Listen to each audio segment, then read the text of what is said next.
Am I on? How's everyone doing?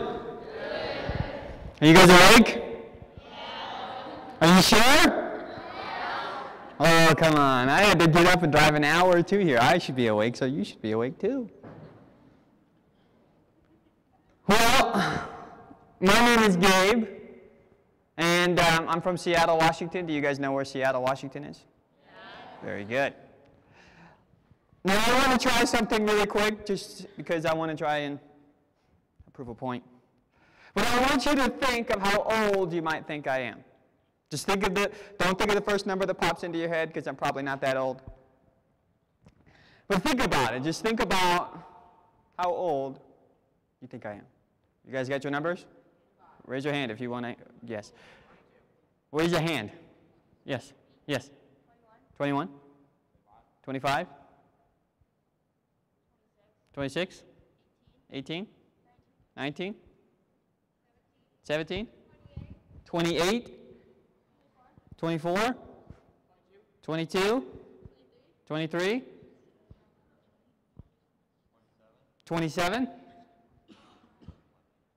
20? 48? Anybody else? Yes. What? 30? 29? 29? Last one. 36. I'm 22. So, good guess up there.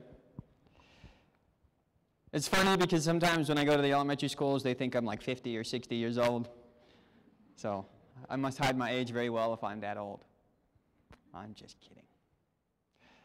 I'm here to talk to you a little bit about my life as somebody with a disability, and talk to you about the things that I've had to go through. And I want to be able to encourage you to be able to overcome some of the things that you might have to go through as well. Now, I want to talk about my disability first, because obviously I look a little different, don't I? Yes, I do.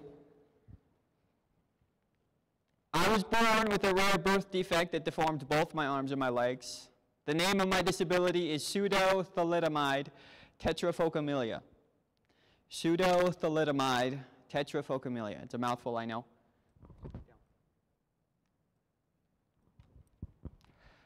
And what that means, like I said, is that my arms and legs did not grow properly. So if everybody would just extend your arm out in front of you, just extend one of your arms like you're reaching for something in front of you. If you look between your wrist and your elbow, you have two bones in both your arms. They're called your radius and ulna bones. Both of those bones are missing in both my arms. For whatever reason, they just did not grow. We don't know why. From your elbow to your shoulder, you have what's called your humerus bone. You can see how long yours is. Mine's probably 2 inches long. It's very short. So it's my hand connected to my shoulder. That's a way you could think about it. Everybody make a fist. This is my fist. Not the fiercest fist you've ever seen in your entire life. The reason is that I can only bend the index finger on one hand, or on both hands. That's the only finger that will bend at the knuckle. I can move my other 3 fingers. See how I move my other 3 fingers? And I have thumbs, but they don't work. They just like to enjoy the party. My legs, my tibia and my femur are fused together. So I can't straighten my legs at all. It's a solid bone from my ankle all the way up to my hip. So this is how I walk, just like this. 1 foot, 1 knee. I also get around on my Razor scooter when I want to go really fast. And I also have a really big wheelchair that I use when I'm at home. But it's too big to fit on the airplane, so I have to leave it in Seattle. And then I also have a hearing aid. This blue thing on the side of my head is my hearing aid. I had a procedure done last December where the doctors went in and they drilled a post into my head. And part of it sticks out, and this part snaps on, and then I can hear 100%. And the reason I need a hearing aid is because I don't have ear canals. You know how the holes in your ear? Well, bone grew over those, so sound is not able to get in. So the way this works is sound comes through this thing, vibrates that post, vibrates my skull and then my eardrum, and then I can hear 100%. Despite my differences, despite the fact that I have such a challenging disability, I can do a lot of things that you can do. I played basketball for 2 years when I was in junior high school. You guys saw me dribbling that basketball, right? Played 3 years in the high school marching band. And I just finished my 17th season of Challenger Little League Baseball for people with disabilities. And I actually hit my first home run this last year, so pretty pumped about that. So, obviously my dog wants to go lay down, so I'm going to talk about her. Ruthie, sit. This is Ruth. Everybody say hi, Ruth. Ruthie, wave. Good job. Ruth is 5. I've had her for 3 years. She's probably the coolest dog in the entire world. I would have to say she's probably the smartest dog in the entire world, too. She knows 50 different commands, 50. She can do anything from turn lights on and off. She can open and close doors. She can, you know the push button on an automatic door? She can open or push that, too. And then she can also pick things up. You notice I have my wallet. And sometimes when I'm in my wheelchair and I drop something, it takes me quite a while to get out of my wheelchair, so I'll drop my wallet.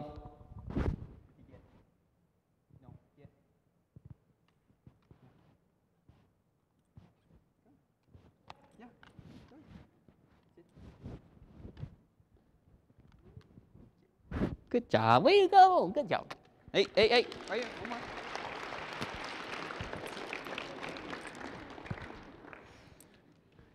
Did you want to say something? No? Okay. Don't look down. Sit down. And the other thing you notice, I don't usually walk around wearing just one sock. I usually wear 2, but my feet are a little warm, so I had to take one off. But I want to show you this. Sometimes Ruth can tug my socks off. Do you guys want to see? You sure? Yeah. All right. I will show you. Ruthie.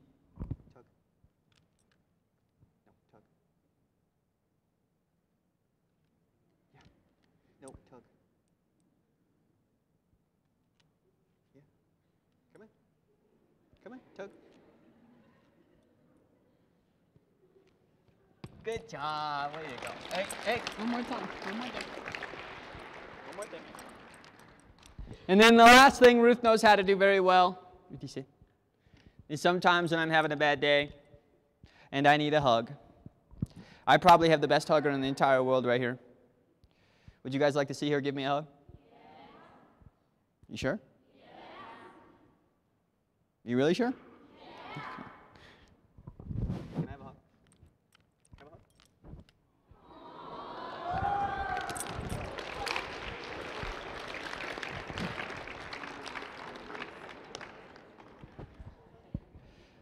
That's Ruth for you. Obviously, you see she has a mind of her own.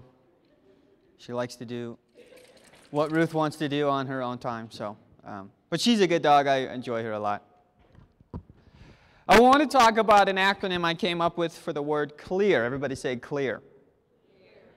Oh, I don't think I heard everybody. Everybody say clear. Good.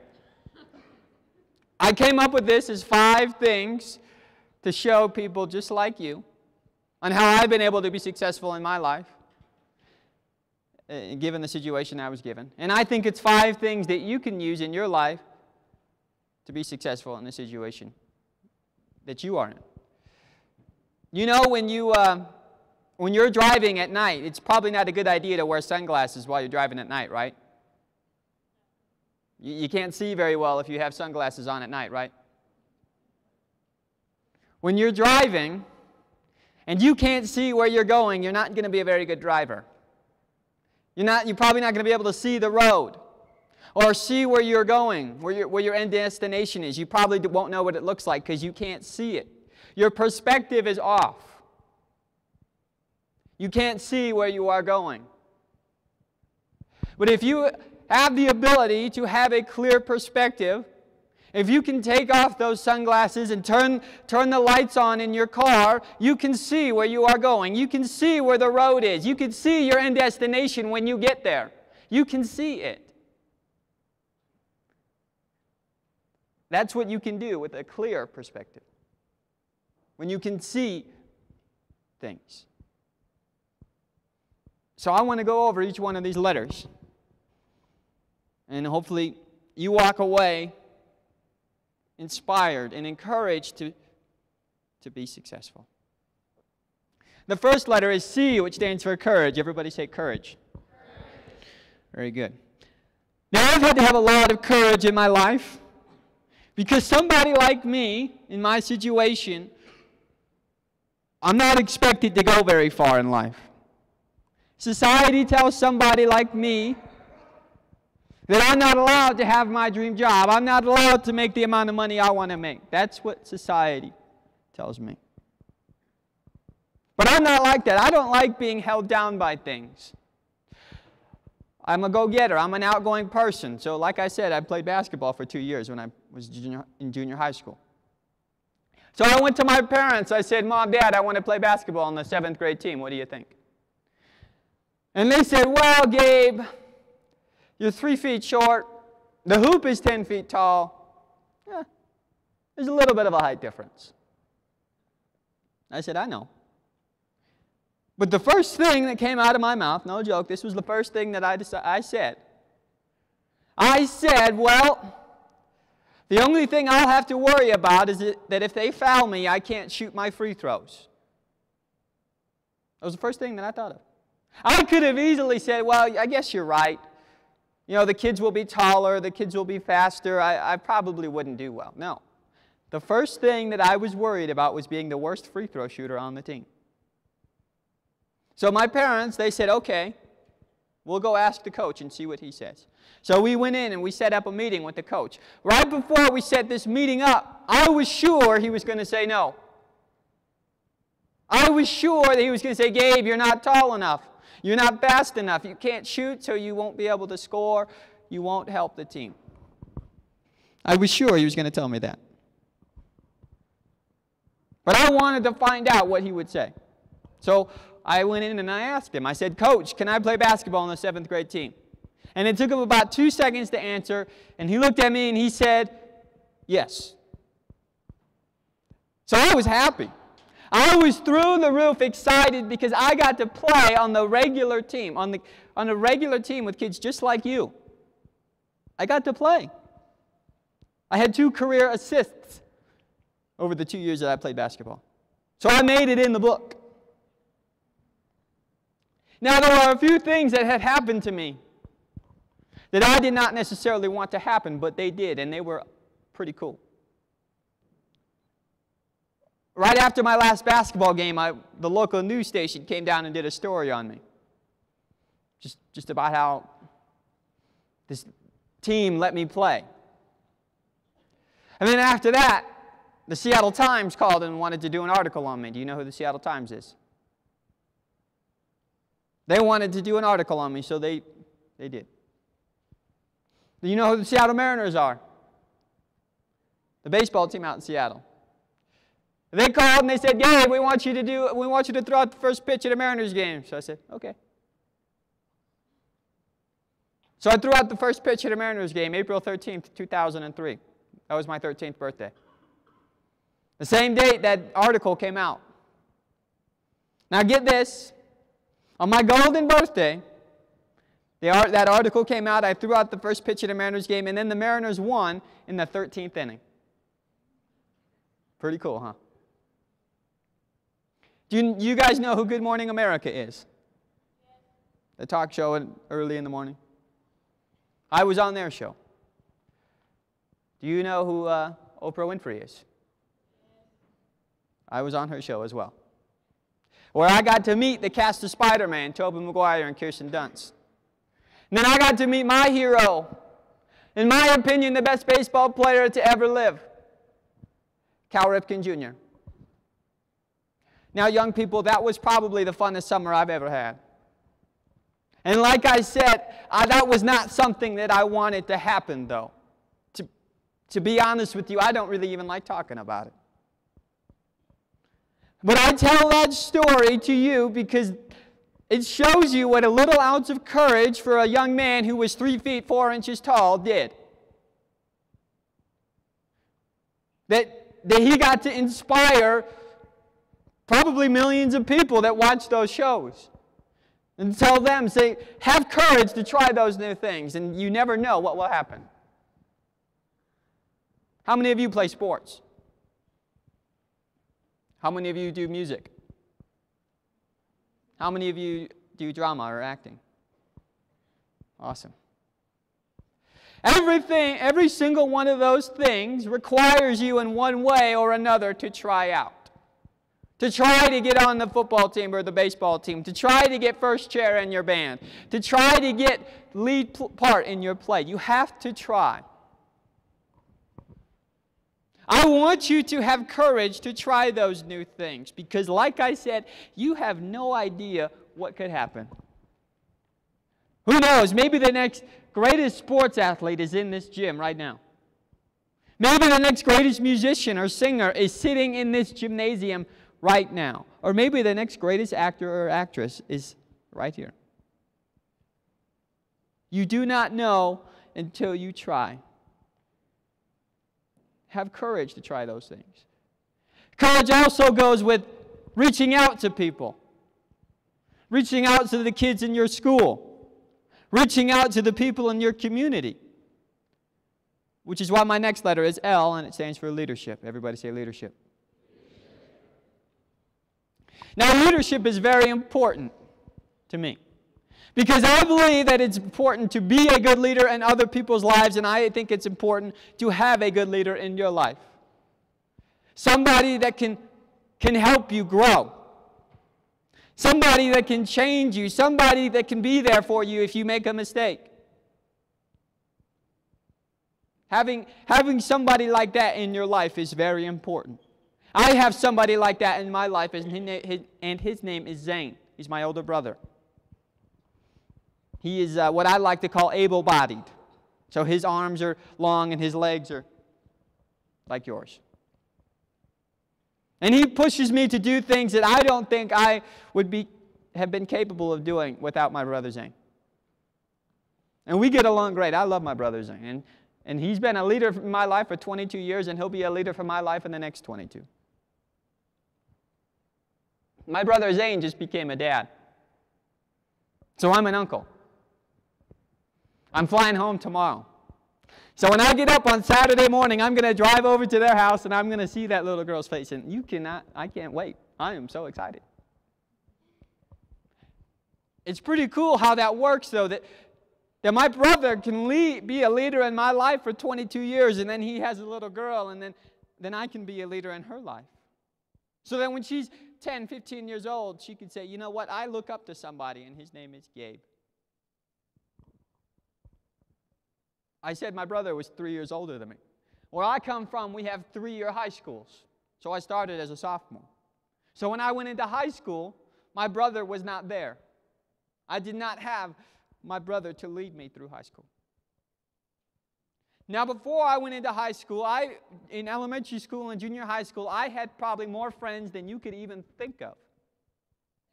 Now, I'm not trying to brag about that. It's just something that was really cool for me because somebody in my situation, it's not supposed to happen. It all changed in high school.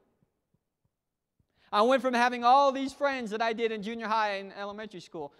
For 3 years when I was in high school, I probably knew 5 people. It was hard, young people.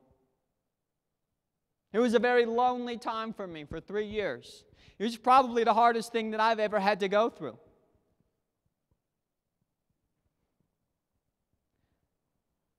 I'm not trying to scare you about high school.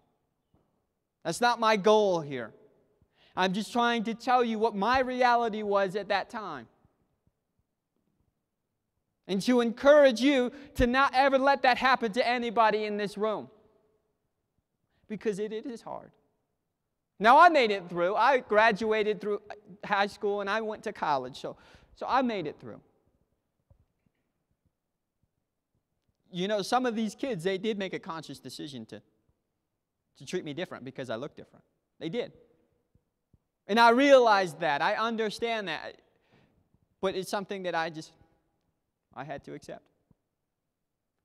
Another thing that kids did, though, was they did not have the courage to ask me to go do things. They were not sure that if I could go out and go to a movie, go to the football game, go to eat lunch. They thought that they had to take my half of the size of a car wheelchair and try to stick it in their little Geo Metro. When they did not realize that my Razor scooter fits very nicely in the back of a Geo Metro. They just did not have the courage to ask. Seniors, raise your hand. Seniors. Thank you. You are the leaders of this school. Because you have people that are looking up to you. Every single person in this gymnasium looks up to you. They want to be like you. I was the same way. When I was younger, I wanted to be like the older kids because they're bigger, they're faster, they're stronger, they're cooler. So you have a choice. You can choose the direction that you want to take this school. That direction can be something that this school has never ever seen before. You can change this school inside and out like you cannot believe. You want to know how you can do that? I will show you. What I think good leadership looks like is going up to somebody that you don't know. You have no idea who they are and what they might be going through. Walking up to them and giving them a high five. Did you all see that? Did you see what I just did? I don't know that young man. I don't know what he might be going through. But I wanted to be a nice guy. I wanted to reach out and touch somebody in a positive way. As simple as that. As simple as sitting down at lunch with somebody that might be sitting by themselves. As simple as when you're walking around in your halls and you see somebody that looks like they're lonely. Talk to them. Now, you seniors are probably sitting here saying, man, he's putting a lot of pressure on us to be these great people. Well, guess what? You have help. Every single one of you in this gymnasium are leaders. You all have that same choice that those seniors do. So reach out and touch somebody in a positive way so that you can change them and you can affect them in a positive way. That's what I think good leadership looks like. Being a true leader is something like that. My next letter is E, which stands for endurance. Everybody say endurance. Good. You know, I've had to endure a lot in my life. You know, physically trying to figure out how I was going to get myself dressed in the morning. Trying to figure out how I might make myself breakfast. Or brush my teeth on my own. Different things that it probably takes you seconds to do, but it takes me minutes. Trying to figure those things out. I'm still trying to figure some of those things out. I've had to go through a lot of emotional things too. You know, when I was young, I had kids that would come up to me and they would stare at me and they would point at me. They would laugh at me. And that was hard too. I have to go through that. And I'll talk about that in a minute. But the hardest thing that I've probably had to go through happened to me in the last couple of years. And that was when I went to the University of Washington.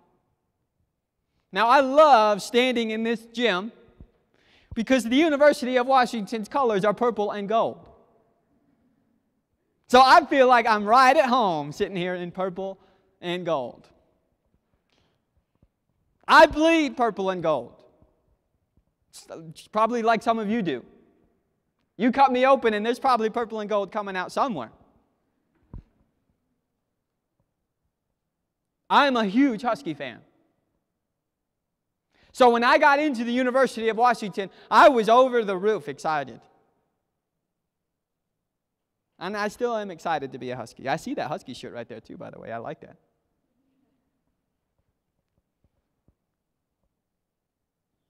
My first year at the University of Washington went very well. Did well academically, made good friends. Life was good for me. My second year did not go as well as I would have liked to have had it gone. I moved out to an apartment with a buddy of mine that I had known since elementary school. We were good friends. And we'd like to hang out, go to a movie, go play soccer, go play basketball, go have lunch or dinner, just different things like that. But I got to this point in my second year of college to where I thought that if my roommate did not ask me to do something, or if he did, and I said no, then I wouldn't have anybody. He'd stop asking me and nobody would ask me to do anything. Because I did not have as many friends as I would have liked to have had when I was my second year of college. So my friend would ask me to do something, and then I'd have a homework assignment due at the same time. I'd look at my homework assignment and say, I'll just do it later. Then later came and it was too late. I'd have another homework assignment that I had to do. I'll just do it later. Later came and it was too late. I pretty much stopped doing my homework altogether. And then it got in the way of me going to my actual classes. I had a note taker that would take notes for me because I could not keep up with the lecture sometimes. So I would go down to the disability office, I would pick up my notes, and it was like I was there. It was like I went to class, so I looked at it and said, why go to class? My friend keeps asking me to do things, and I have my notes, so it does not make any sense to me. When you go to college, seniors, you have to go to class in order to learn. What a concept, huh? I did not realize that when I was going to college. Like I said, I thought I could get by with my notes. And then I went on spring break that quarter. I had an email sitting on my computer from the University of Washington. And this email read something like this. It said, "Dear Mr. Murfitt, we're sorry to inform you, but you've been dropped from the University of Washington." I was kicked out of college. Now, I remember staring at that computer screen for what felt like forever. It was probably 5-10 minutes. But I was trying to figure out what I was going to do with my life. Where was I supposed to go next? Because that was my dream. And it had been ripped right out from under me. Because I had made a mistake. Not my friend. I don't want to blame anything on my friend. Because I was the one that made those decisions.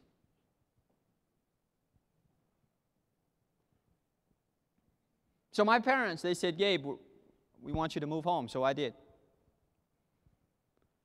I had a 6-month summer of reflecting. Now, most of you would be happy with a 6-month summer, but I was not. Because I was still trying to figure out what I was going to do with my life. My parents, they said, "Gabe, how about you go to community college, get your associate's degree, and we'll start over from there." I said, "Okay, I'll do that." So I went and I grabbed my associate's degree last December. In the process, my mom and I, we were writing a book, and it came out in April.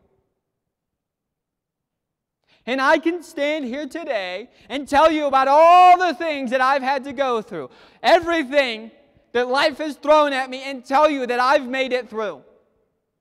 And tell you that I could call myself a successful young man today because I have made it through my hard times.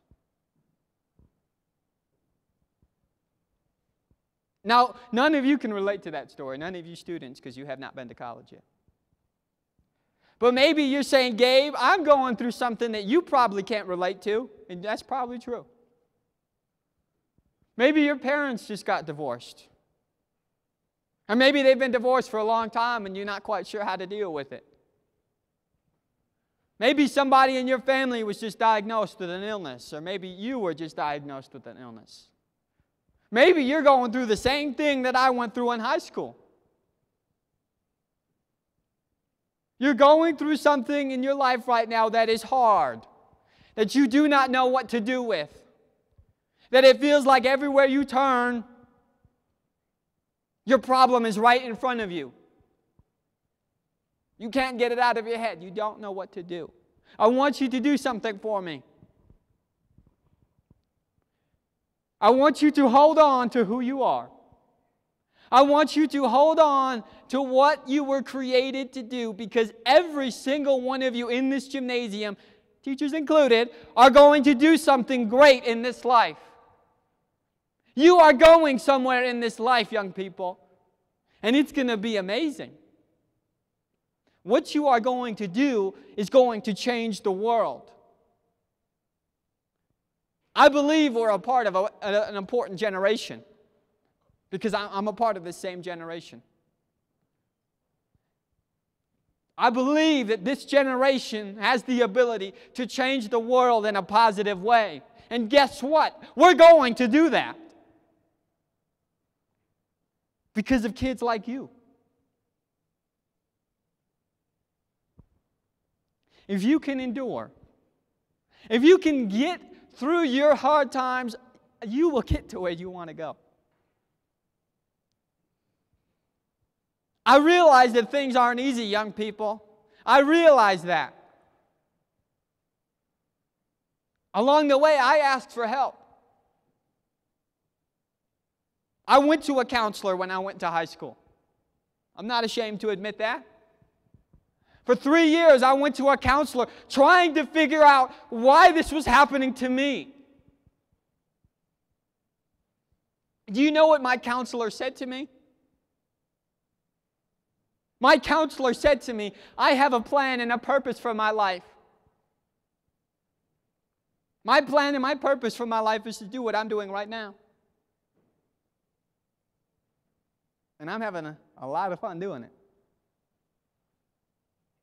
And so if you're going through something that you don't want to tell anybody about, or you feel like you can't tell anybody about, I want you to be able to tell somebody, even if it's me. If you come down here and say, Gabe, I need to tell you something, you can tell me. Or if you need to tell one of your teachers, or if you need to tell a counselor, or your parents, they will help you get through your hard times. Endurance it will change you. It will make you a better person. I don't believe I would be the same person if I did. I know I'm not the same person I am when I went through college, but I don't believe that I would be the same person I am today if I did not have my disability. Now you might say, Gabe, that's a funny thing to say. It's true for me. I don't believe I would be the same person today if I was 6 feet 4 inches tall. Because what my situation has given me an attitude on life, an outlook on life that not a lot of people have. I like being 3 feet 4 inches tall. It's fun. It gives me a chance to do things that some of you don't have the ability to do because you're so tall. That's a part of the endurance that I have gone through, is taking my disability and not, putting it out front and saying, this is what I am. But taking a hold of it and stepping into it and saying, this is who I am. That's what endurance will do.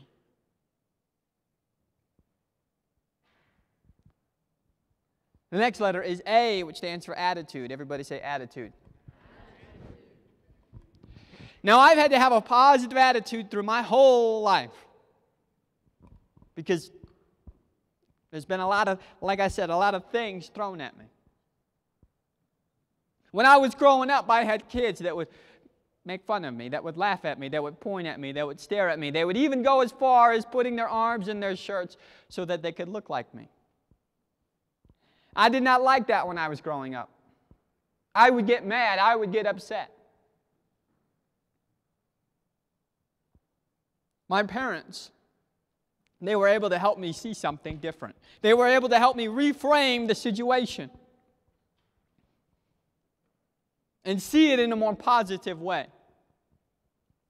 So that they were able to say, Gabe, you know, those kids are probably not making fun of you, but they're more just curious as to why you look different. I bet you every single one of you, when you walked into this gymnasium, were curious as to why I look different, weren't you?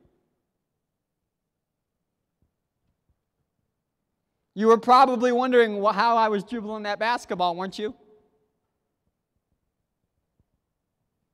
You were probably wondering why I was not standing on my own 2 feet, weren't you?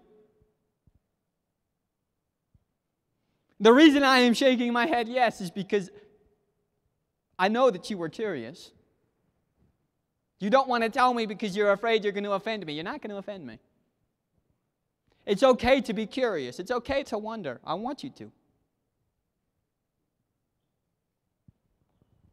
But my parents, they were, like I said, they were able to help me see it in a more positive way. To now, where some of the things kids say to me, I think is funny. One time I had a little boy come into a restaurant I was in. Now this little boy was 4 years old. And when he walked into this restaurant, I knew he was there. Because he was staring at me like you could not believe. His eyes were really big. He was pointing at me. He was even telling his parents to look at me. He ended up sitting behind us in the booth. So he was standing on his chair. He was trying to peek over the back of the booth to try to see who I was. And then he decided to tell his mom what he thought of me. He decided to say to his mom, Mommy, that little boy over there looks like a Tyrannosaurus Rex.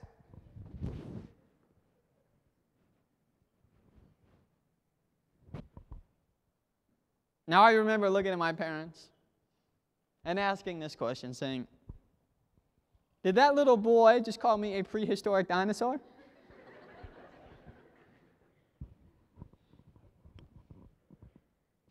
Now, what that little boy said to me was not appropriate. That is not something that you should do. You should. I say that it's funny, not because it's okay for people to make fun of me. He was 4 years old. That was his imagination of what he thought of me. Who could blame him? I mean, look at my profile. My legs kind of bent like a T-Rex. My arms are a little short. You don't see it?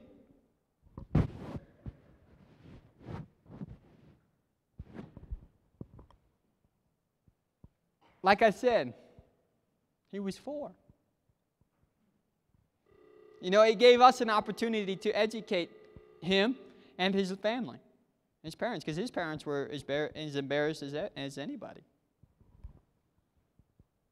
But to be able to see that experience in the way that I did shows me that I can have a positive attitude. Shows me that you can have a positive attitude about it too, because you were able to kind of laugh about it.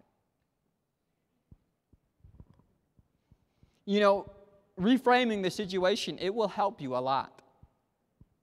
You know, if you say you get a bad grade on a test or a homework assignment, or say that you get rejected from college, I think the society's kind of viewpoint right now is to go right to the negative. The moment we get something that is kind of bad, we have to make it even worse.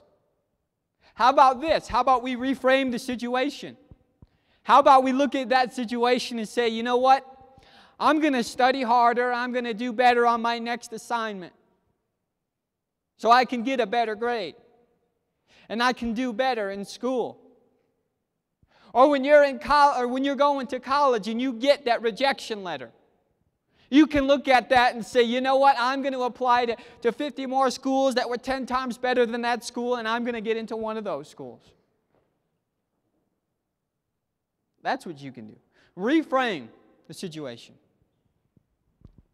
so you can see it in a positive way. Another thing I like to do is I'll get up in the morning, I'll get myself dressed. I'll make myself look really nice. And I'll go into my parents' bedroom where they have a full-length mirror so I can see my whole self. And I'll look in that mirror and I'll tell myself how good I look. Now, you'll probably think this is funny or cheesy or whatever you might think it is. But I'll look in that mirror and I'll go like this. I'll go, woo.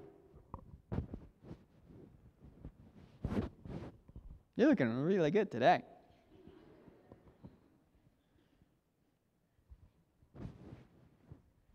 Try it. When you go home today or when you get up tomorrow morning, try it. It works because there's somebody in the mirror telling me that I'm a good-looking young man, telling me that I'm a positive person, telling me that I'm going somewhere in my life. Try it.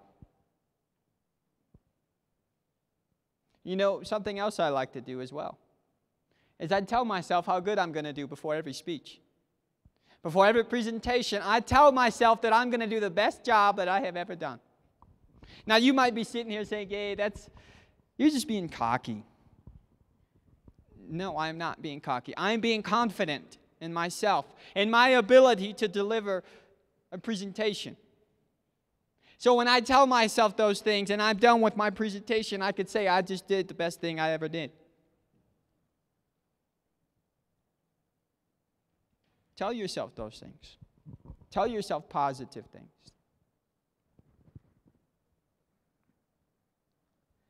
The last letter is R, which stands for respect. Everybody say respect.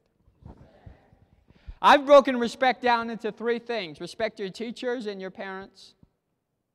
Respect each other. And respect yourselves. Teachers, where are you at? Can you raise your hand, please? Teachers, raise your hands. Put them up high. Be proud to be a teacher. Awesome. Thank you. Your teachers, they come to work wanting you to learn. When you come into school every morning, their job is to help you be successful. So when they ask you to do something like a homework assignment or a school project, or maybe as simple as picking something off of the classroom floor, out of respect for your teachers, do it. Because like I said, they want you to do well. You might be sitting here saying, oh man, they're just trying to make my life miserable by giving me all these homework assignments. No, they're not trying to do that at all. You want to know what they're trying to do? They're trying to prepare you for this thing that we call life. So that when you get out of high school, you're ready for it. Respect your parents. Because they probably want you to be even more successful than your teachers do. So when they ask you to do a chore at home, like pick up your room, or take out the garbage, or do the dishes, again, out of respect for your parents, wanting you to do well, wanting you to be successful, do it. Respect each other. I want to try something real quick. I want everybody to close their eyes for a second. Just close your eyes. I know you know what I look like. I know you've been staring at me for the last 50 minutes or 40 minutes. But I want you to come up with an image of which you might think I would look like based on the sound of my voice, based on what I have been saying over the last 40 minutes. Come up with something. Maybe I'm 6'4". Maybe I'm 220 pounds and a football player. Come up with something. Now open your eyes.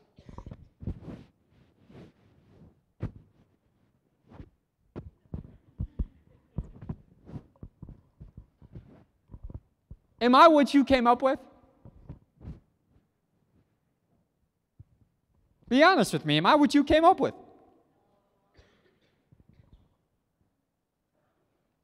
Do you see what I just did?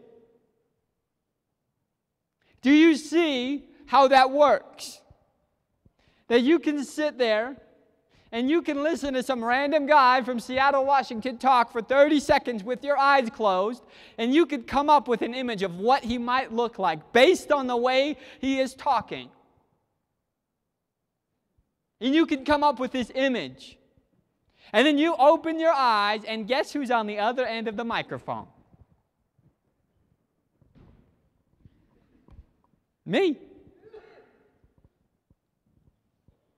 I want each and every one of you to have a respect for each other like that. That the moment you see somebody, it's not for what they look like, for what they're wearing, for maybe what their hair looks like, but it is for who they are as a person. Because if you can do that, seniors, then you can take this school to where it's never been before. Respect each other. You know, the kids that I went to high school with, the able-bodied kids, they got ignored too. The thing that I went through, it happened to them too. Because people didn't want to take a chance to get to know somebody. They just wanted to judge them just because they looked different. Well, guess what? We all look different. Lastly, respect yourself. Respect yourself for who you were created to be. Did you know this? That every single one of you were created to look like you? Did you know that I believe that I was created to look the way I do? I believe I'm supposed to be 3 feet 4 inches tall. I'm happy with it. When I get up in the morning and I look at myself in the mirror, I'm happy with what I see. I like it. And you know what respecting myself does for me? It gets me to not care about what other people think about me. I don't care what other people think of me, what they think I might look like. It does not matter to me, because all I know is that I am supposed to be me. You know, it's Red Ribbon Week. And Red Ribbon Week is all about saying no to drugs and alcohol. I want you to be able to respect yourself, to be able to say no to drugs and alcohol. So that when that somebody gives you a can of beer, say, drink it. Somebody gives you that cigarette and says, hey, smoke it, it'll help you. Have a respect for yourself to say no. And know that those substances that you might be introduced to, they're not going to help you.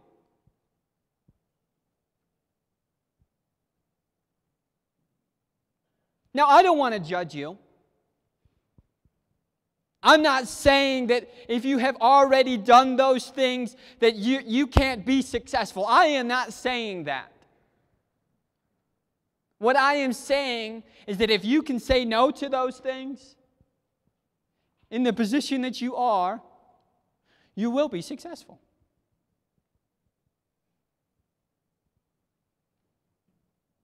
Respect yourself. And then other people will respect you in turn. And then you can have tons of friends that are respecting each other. And then they go on places. Did you guys have fun? Yeah? Good. What does the C stand for? What does the L stand for? What does the A stand for? Attitude. What does the E stand for? And what does the R stand for? All right. Real quick, I want to do something. I have 3 books that I want to give away. Real quick. Now, this isn't your last opportunity to get a book. You can get them on Amazon, or you can get them in an e-book format, so on the Kindle or the Nook. You can also get it in an audio form on Amazon as well. So tons of options. But I want to give 3 of these away. I want to give one to a senior. You, young man in the blue right there, the light blue, yeah, you come here. What's your name? What is it? Silvis. That's an awesome name. There you go, young man. Thank you.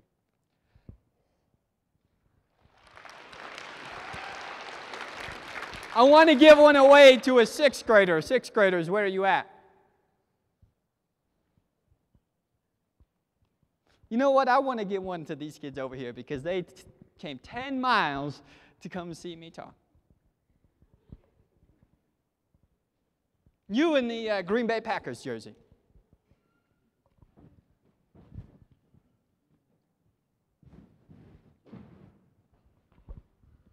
What's your name? Eli? Is that a Packers jersey or a Jets jersey? Jets, sorry. There you go, young man. You're very welcome.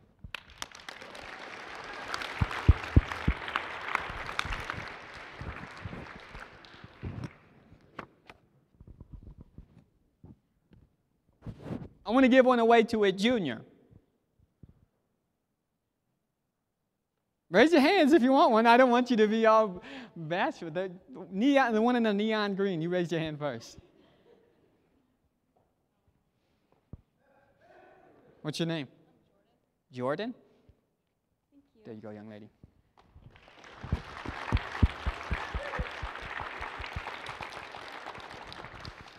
Now, before I say my thank yous, I'm also on Facebook. So if you want to come like my page, it's Gabe Murfitt, Motivational Speaker. You could go like it. If you ever have any questions for me, you can ask me those questions, or your questions on that Facebook site. Or if you want to just say hi to somebody, you can come say hi to me. I'll say hi back. You guys have fun? I want to thank you for having me come. I really appreciate it. I want to thank your superintendent. I want to thank your principal, your vice principal. I don't think your principal's in here. Again, thank you so much for having me come. I'm so glad you guys had fun. Thank you. Have a great rest of your day. Have a great rest of your week. Thank you very much.